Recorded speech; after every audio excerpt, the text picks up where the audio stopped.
emotional damage. It's disgusting. It borders on criminal in my mind. But at the very least, it's disgusting that the Liberals would ask people to serve their country in the most dangerous way without giving them the adequate equipment. You may remember this past winter that we learned we'd sent about 100 Canadian troops to Poland. They were there to help train Ukrainians to fight the Russians. But we'd sent them without a cook. And the Department of National Defense had said, well, just eat out at local restaurants and submit the bills and we'll pay you back right away. But months had gone by and none of these troops had been reimbursed. And so they were asking their family and friends at home to send them money because they'd maxed out their credit cards. But now we find out something worse. We have troops in Latvia in a NATO exercise designed to discourage the Russians from invading that little country that lies on the Russian border. And what's happened there? Well, we sent some of our troops without the proper helmets. We've put them in harm's way in live fire exercises without the standard helmets, for crying out loud. I mean, can you believe that? We would actually ask people to put their lives on the line for the country and for Western democracies. In Latvia, without helmets, without rain ponchos, without bulletproof vests that fit properly, and they've had to buy their own or have people who they know in Canada send them the equipment that they need. About half of our units don't have anti-tank weapons. They don't have anti-drone systems. So if the Russians were to send drones over, we wouldn't know they were there until after they'd attacked. In Latvia, we are training right next to Danes. The Danes are fully kitted out. They have all the right equipment. They have all the right helmets and vests. And much of the equipment is Canadian made. And the Danes got it from Canadian suppliers. The reason our troops don't have it is that the Liberals have always had a disdain for our military. This is a night for them, not for you. This is a night for Ukrainians, not for you. Ukraine is still standing and Canada stands with it.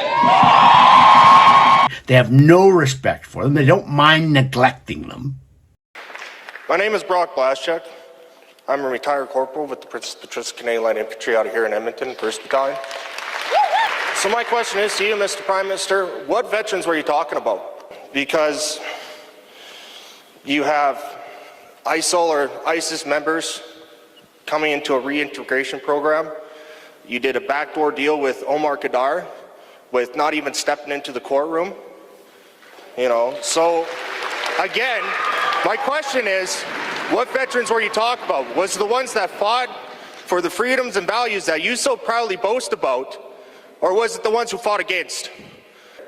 I was prepared to be killed in action. What I wasn't prepared for, Mr. Prime Minister, is Canada turning its back on me.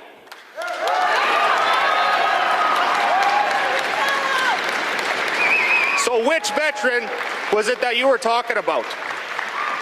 On a couple of elements you brought up. First of all, why are we still fighting against certain veterans groups in court? Because they are asking for more than we are able to give right now. They are asking for more than we... Well, no, hang on. You're asking for honest answers. The federal government says it unveiled an election-promised action plan worth $100 million, $75 million of that for community groups, plus money for data collection and an awareness campaign. Making sure we are empowering folks on the ground, community leaders like so many gathered here today, to step up and give that support is a far better thing than having to do it from government. Others would have liked to have seen more. I think the idea of having a 2S LGBTQI plus action plan is an important step. Not many countries in the world have them.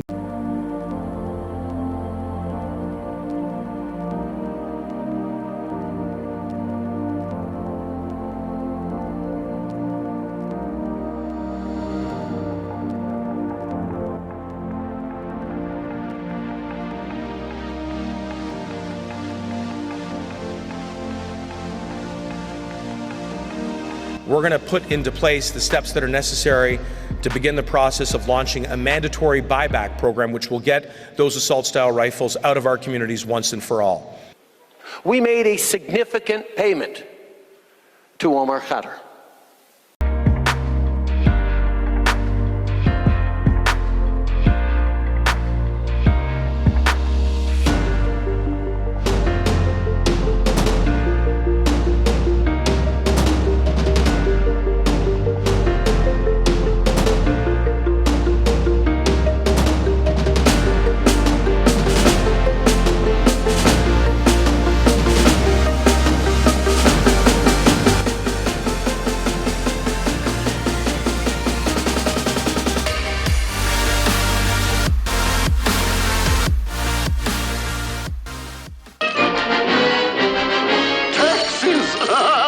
Taxes! Beautiful, lovely taxes! To coin a phrase, my dear councillor, rob the poor to feed the rich. Am I right? This hotel, the Westin Calgary Airport, no offense to them, this is not their problem, but they were paid $26.8 million over the first 3 years, $8.9 million in fiscal year 2020, 2021, $11.1 million in fiscal year 21-22, and $6.8 million in the last year of this program to be a designated quarantine facility. Being paid $452,000 per guest that stayed there while they were a quarantine facility for the government of Canada. That's right. Westin Hotel out at the Calgary Airport was paid $6.8 million in fiscal year 2022-2023, which really means between the end of or the beginning of April 2022 and when the contract was canceled, October 30th, 2022. But they only had 15 people stay there. We don't know for how many nights. We just know that 15 people stayed there for, depending on the outcome, 2 to 10 days. And yet it cost us $6.8 million. Is this value for money? Consider $452,000 per person, per 15 people from the beginning of April to the end of October last year when the contract was canceled. All right. The previous year, when they were paid $11.1 million, it was 1,356 people who stayed there. That works out to about $8,100 per person. And the year before, there were 119 people who stayed there. That works out to about $69,000 per person. Now, a lot of people might be thinking, these are the quarantine hotels that people had to go and put their money in. Why did it cost so much when you were coming into the country and you had to wait for your 2 and 3 day test? No, if people stayed in that for those reasons, then they stayed in the hotel and they paid for the accommodation. Is absolutely mind-boggling. It's sickening. And it just goes to show that when it comes to looking after your money, the Trudeau Liberals aren't really doing it at all. I mean, they're not there to look after your money. They're looking after spending your money. These are ludicrous costs, but it's the government, so it doesn't matter. It doesn't matter. It's your money. It's not theirs. It can go out the door.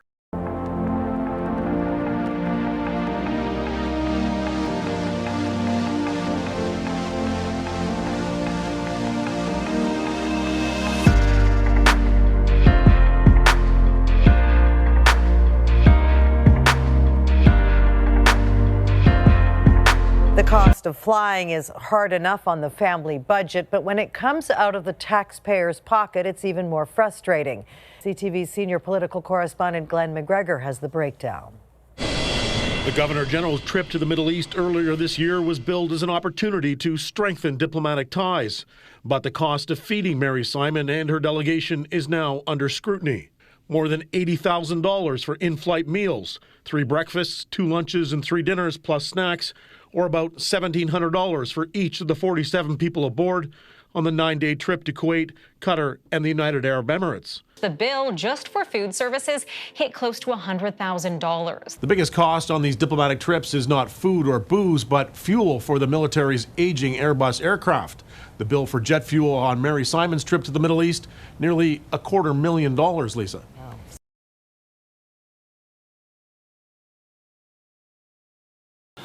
Well, the Trudeau government has come up with a novel way of responding to a report by the Auditor General of Canada that they may have overpaid $32 billion at least in payments for COVID to individuals and companies across the country. So what the Trudeau government response has been is the Auditor General's math is wrong. I am dysnumeric.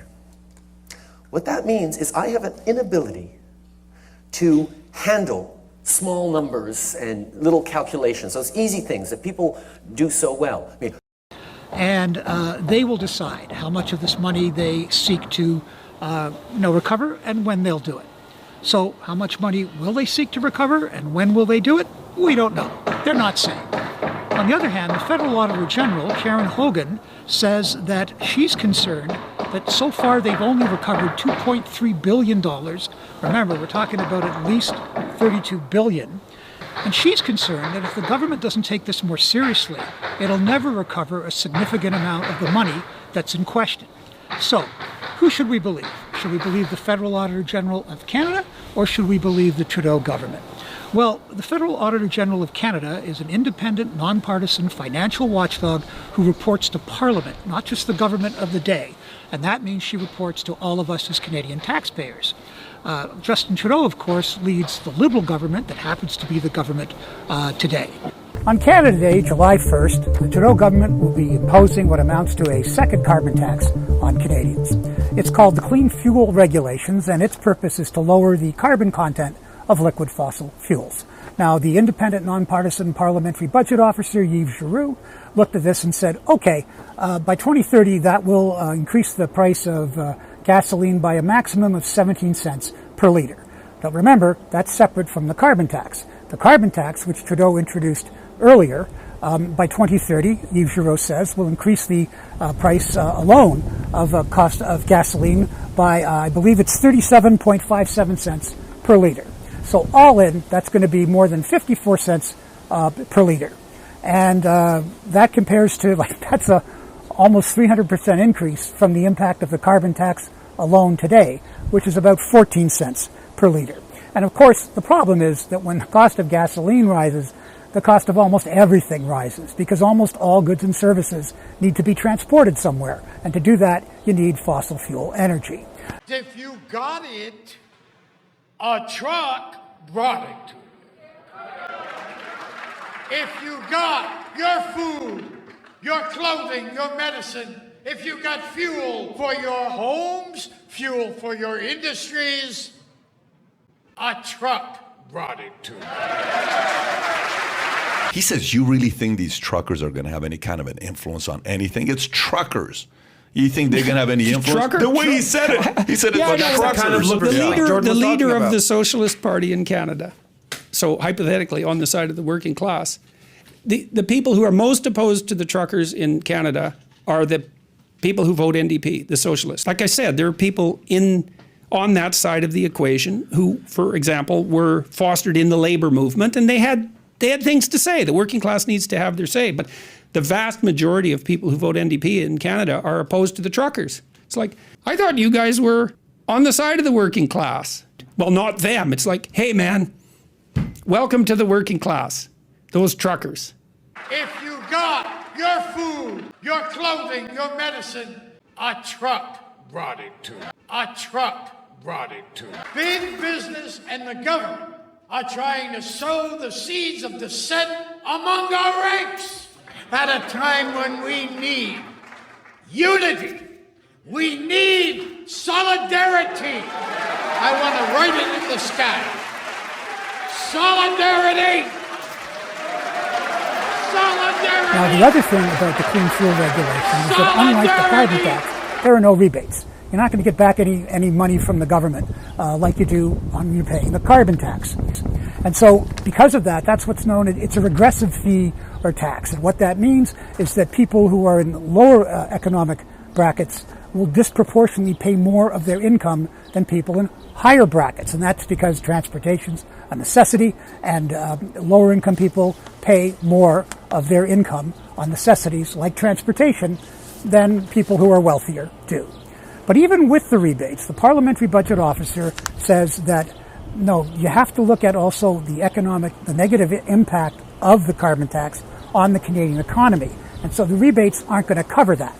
And so he looked at like 4 of the provinces where, like, all the provinces have different systems, but in 4 provinces where they're going to pay both the carbon tax and the clean fuel regulations in 2030, what the parliamentary budget officer said, independent watchdog, nonpartisan, is that in Alberta, that'll mean for the average household about $3,500 more a year. And in Ontario, it'll be about $2,000 more a year. And in Saskatchewan, it'll be about $2,500 per year. And in Manitoba, about $1,800 per year. And remember, since we're only responsible for 1.5% of global emissions, none of that will materially affect climate change. The parliamentary budget officer points out that as well. Our emissions aren't enough. It's a global problem. And simply reducing Canada's emissions about 1.5% of the total, even if you drop them to net zero, insignificant.